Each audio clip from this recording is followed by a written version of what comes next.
Bonjour à toutes et à tous. Aujourd'hui je vous retrouve en vidéo pour vous présenter mon premier point lecture pour le mois de mai. Il arrive un petit peu plus tard que les autres mois, tout simplement parce qu'en fait j'ai lu un très gros livre parmi les 5 que je vais vous présenter. Et du coup voilà, il m'a pris un petit peu plus de temps que d'habitude et du coup la vidéo arrive un petit peu plus tard. Donc comme d'habitude je vous passe en revue les 5 livres dont je vais vous parler et puis ensuite je vous en parlerai plus en détail. Tout d'abord, je vais donc commencer avec Les couleurs de l'espoir de Julie Kibler, paru tout d'abord en avant-première chez France Loisirs, mais qui a ensuite été édité chez Belfond puis chez Pocket. Ensuite, je vous parlerai de La petite boutique japonaise d'Isabelle Artus, paru chez Flammarion. Puis je vous parlerai d'Outlander, le tome 2, donc Le talisman de Diana Gabaldon, et donc forcément c'est lui La petite brique. Ensuite, je vous parlerai de Forget Tomorrow de Pintip Dunn, paru chez Lumen. Et enfin, pour terminer, je vous parlerai de Dans le désordre de Marion Brunet, paru chez Sarbacane dans la collection X-Prime.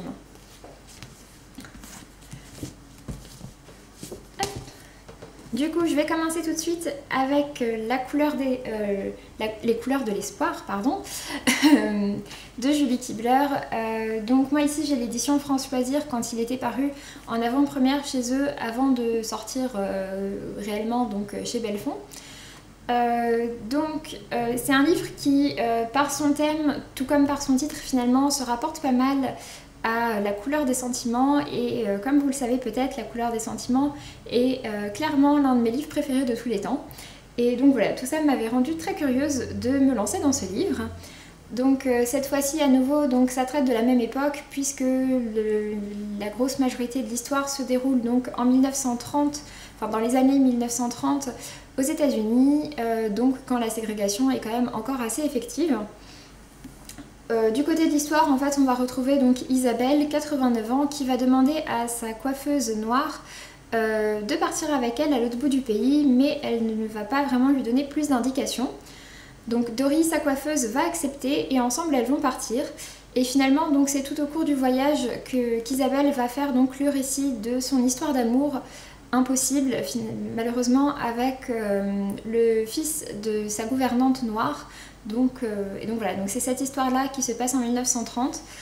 C'est une histoire que j'ai trouvée absolument magnifique et qui m'a beaucoup bouleversée, qui m'a beaucoup touchée. Donc il y a un très gros fond de romance dans cette histoire, mais c'est une romance qui vraiment n'est pas du tout, en aucun cas gnangnan ou cucu ou quoi que ce soit. C'est une romance absolument magnifique et très touchante. J'ai absolument adoré ce livre, il m'a vraiment beaucoup marqué et beaucoup fait pleurer. Voilà, c'est un roman absolument magnifique et je sais pas trop quoi vous dire si ce n'est que vraiment je vous recommande 1000 fois de le lire. C'est une histoire très belle, l'écriture est vraiment très belle aussi. C'est un premier roman et franchement il donne très envie de lire d'autres choses de l'auteur. En plus de ça, en fait, a priori...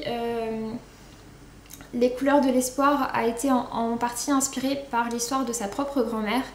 Et donc voilà, c'est un récit vraiment très touchant et vraiment magnifique. et voilà, je ne sais pas quoi vous dire d'autre. Ça a été donc un très gros coup de cœur pour moi. Je lui ai mis bien entendu un 5 sur 5. Et je vous le recommande mais énormément. Comme je vous le disais, en plus il est paru donc chez Pocket au format poche et donc vous pouvez le trouver à un prix vraiment abordable. Donc je vous recommande 1000 fois de lire ce livre si c'est un thème qui vous intéresse parce que c'est juste une merveille. Ensuite j'ai donc lu La petite boutique japonaise d'Isabelle Artus, paru chez Flammarion le 27 avril.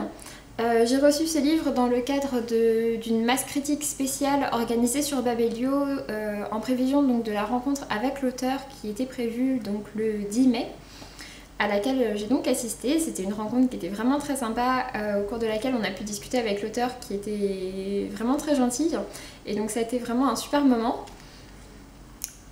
Du côté de l'histoire, on a donc un roman contemporain dans lequel on va suivre en fait deux personnages. D'un côté, nous avons Pamela, donc Pam, qui a toujours rêvé des geishas, qui a toujours été fascinée par le monde des geishas et qui du coup rêve d'en devenir une.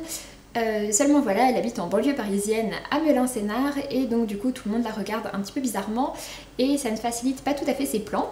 Et en parallèle de ça, on a donc Tad qui lui a grandi avec le rêve de devenir un samouraï mais qui habite en Bretagne. Donc voilà, c'est pas non plus un environnement très adapté aux samouraïs.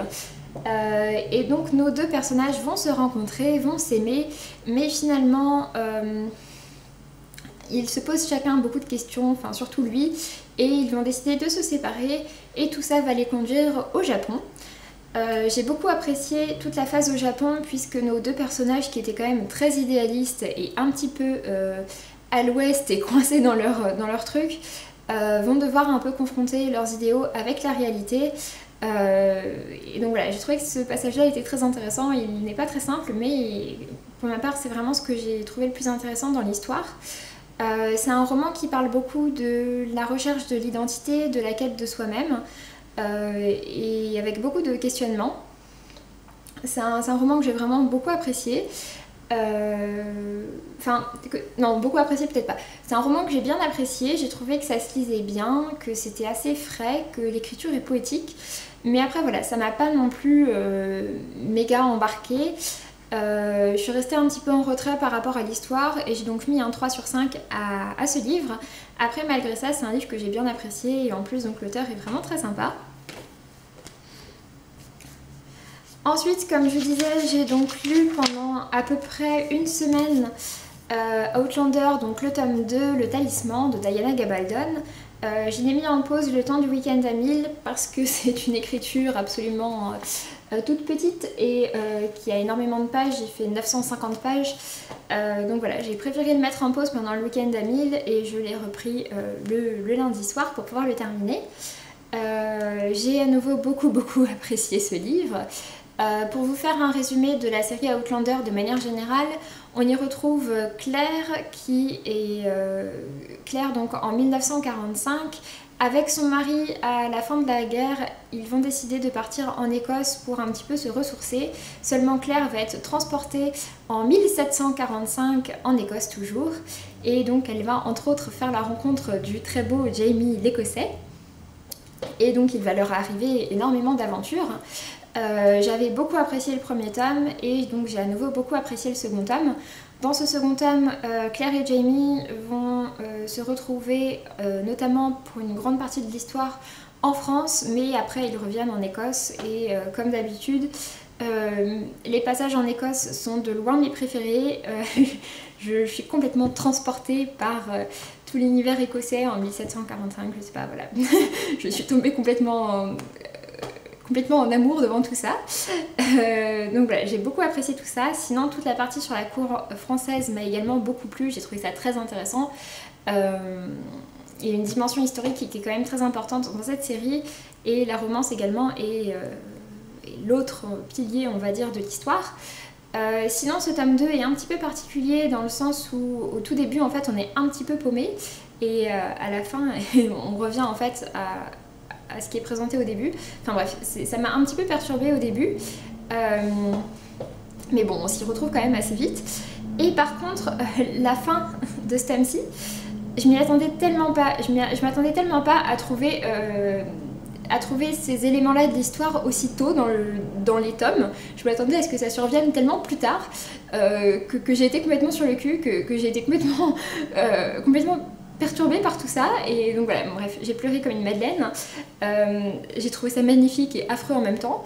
Mais en tout cas, voilà, j'ai beaucoup apprécié à nouveau. J'ai mis un 4,5 sur 5 et du coup, il va falloir que je me plonge dans le 3e tome qui est encore plus gros.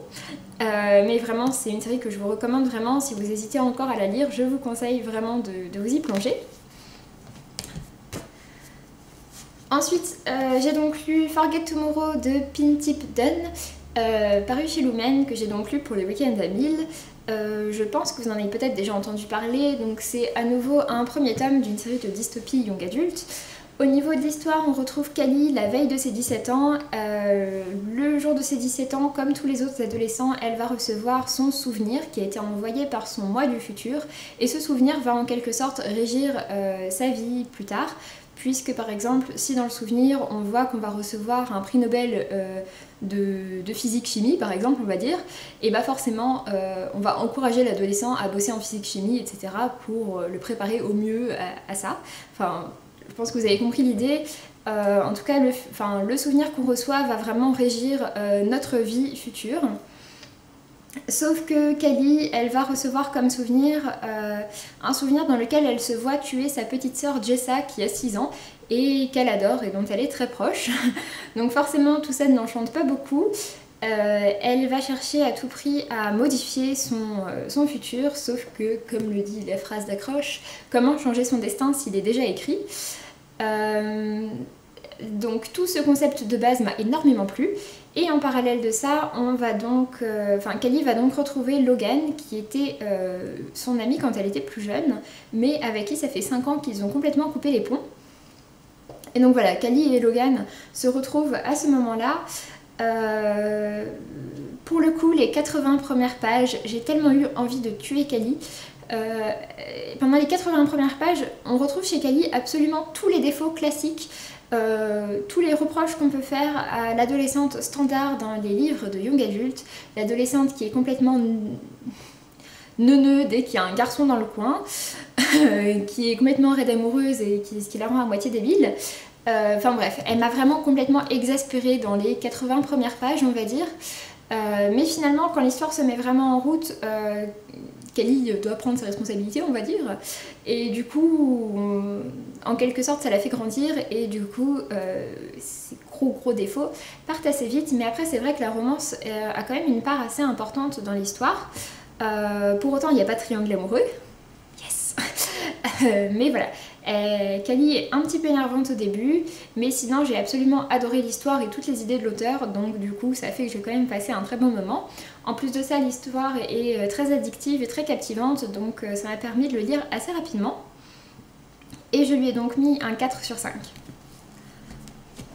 Et ensuite, pour terminer, j'ai lu Dans le désordre de Marion Brunet, paru chez Sarbacane dans la collection X-Prime. C'est le 3e livre de Marion Brunet que je lis. J'avais déjà lu dans La Gueule du Loup, La Gueule du Loup et Frangine, qui avaient été deux coups de cœur et 2 livres qui avaient beaucoup marqué la fin de mon année 2015. Et du coup, voilà, je savais que ce livre aussi devait sortir en janvier, j'avais très hâte de le lire. Il m'a fallu finalement un petit peu de temps avant de le trouver en occasion, mais j'ai enfin pu le lire. Pour ce qui est du résumé, je vais tout simplement vous lire celui qui est au dos, parce que je trouve qu'il résume bien le truc et qu'il est assez clair. Donc, ils sont 7 qui se rencontrent en manif, dans la révolte, dans le désordre, refusant la vie qu'on leur impose. Ils décident de vivre ensemble, en squat et en meute. Et au cœur de la meute, il y a Jeanne et Basile, qui découvrent l'amour, celui qui brûle et transporte. Voilà pour l'histoire. Donc du coup, on va dire qu'il y a vraiment 2 aspects dans l'histoire. D'un côté, il y a tout cet aspect manifestation, revendication, la jeunesse qui est pas d'accord, enfin tout ça. Et j'ai trouvé que c'était très bien traité. Il y avait un côté avec des revendications vraiment importantes qui passaient, des messages, je pense que Marion Brunet voulait vraiment faire passer et qui, je trouvais, passaient vraiment et qui étaient très intéressants. Mais en même temps... on montrait aussi les aspects négatifs et le fait que voilà, il y a tous les idéaux et puis il y a ce qui se passe vraiment. Je trouvais que c'était intéressant de ce côté-là, c'était pas seulement sur les idéaux. Et voilà, donc pour ça, ça m'a vraiment plu, comme d'habitude avec les livres de Marion Brunet. C'est un livre qui est très vrai, qui est très juste et qui est très droit. Et du coup, c'est un livre qui est assez percutant, qu'on se prend un petit peu de pleine face. En plus de ça, comme d'habitude, on est donc très transporté par l'écriture de Marion Brunet. Et puis donc ensuite, de l'autre côté, il y a donc cette histoire d'amour entre Jeanne et Basile, qui est une très belle histoire d'amour, qui est à aucun moment gnangnan ou cucu ou quoi que ce soit. C'est une histoire d'amour qui est qui est assez épurée, on va dire. Et qui pour ma part m'a beaucoup plu, qui m'a beaucoup transportée, qui m'a fait ressentir plein d'émotions. Enfin ouais, j'ai vraiment adoré ce versant-là de l'histoire que j'ai trouvé absolument, enfin que j'ai vraiment trouvé aussi très touchant. Et donc voilà, j'ai été complètement absorbée par ce livre. C'est un livre vraiment, comme je vous disais, qui un peu vous fout une claque et c'était vraiment dingue.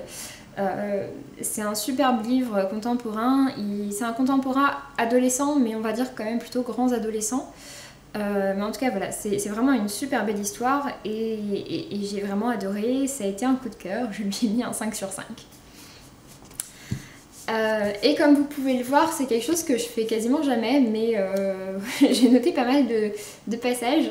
En général, en fait, je note juste quand il y a une citation vraiment d'un livre qui me percute, je la note à part. Sauf que là, voilà, il y avait pas mal de citations qui m'ont percuté. En tout cas, voilà, c'est vraiment un super beau livre et je vous le recommande énormément. Sur ce, j'en ai fini avec ce point lecture, j'espère que ça vous a plu. N'hésitez pas à me donner votre avis sur cette vidéo, sur les livres que je vous ai présentés, si vous les avez lus ou si vous avez envie de les lire.